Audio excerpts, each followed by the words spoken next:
Hi, I'm Monty from Guernsey, and we're here today with Professor Michele Dougherty. Professor, it's wonderful to have you here. Thank you, Monty. So, you grew up in South Africa at a time when physics wasn't even taught in your school, but your passion for space began early with your father's homemade telescope.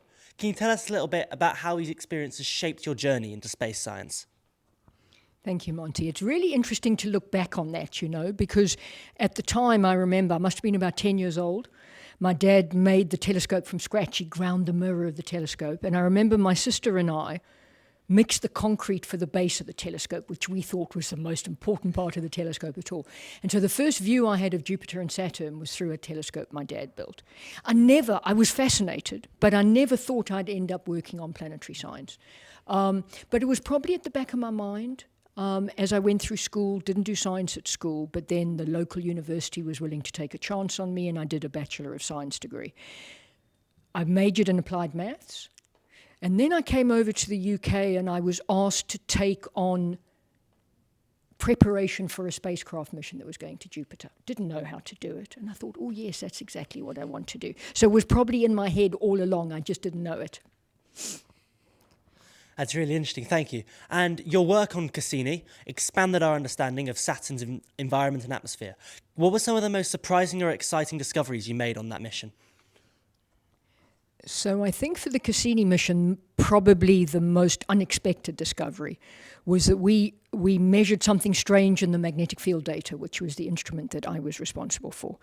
And what it showed us when we went back was that there was a big water vapor plume coming off from the south pole of this moon, Enceladus.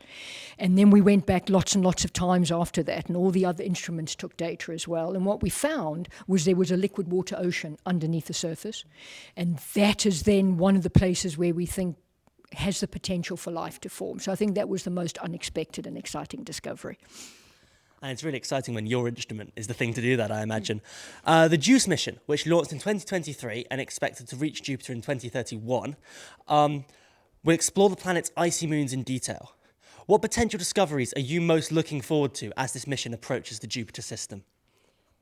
It's always interesting, when I get asked that question, because from my perspective, the most exciting discoveries are those that we don't yet know we're going to discover.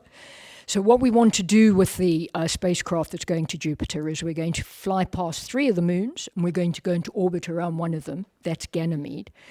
What we hope to do is we're going to use my instrument to measure the depth of the liquid water ocean underneath the surface, whether it's a global ocean, what its salt content is. So that's what we're aiming to do. But for me, it's what we don't yet know that we're going to discover is probably the most exciting part of it.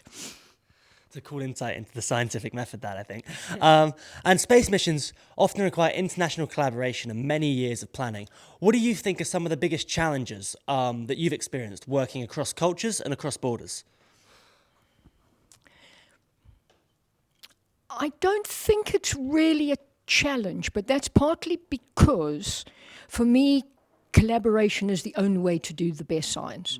And so for me, if you've got people from lots of different countries, lots of different cultures, they're coming into the team with different ideas, people think differently, they come at it from different points of view. So to begin with, you need to get to know people. You need to understand how they work and what they want to do. But once you're over that initial getting to know someone, I think it's a real plus, having as large an international team as you can. Brilliant. Professor, thank you so much for your time. One final question. What advice would you give to young people who want to go into space science and want to study that as a field, but perhaps don't have access to the same resources and opportunities as some other people? What would you say to them? I think what I'd say is if someone offers you an opportunity to do something linked to space that you don't know if you can do, say yes and take a chance, and then learn how to do it as you're doing it. That's what I did back 35 years ago when I was asked to help prepare for the spacecraft mission to Jupiter. If I hadn't said yes to that, I wouldn't have ended up doing what I'm doing today.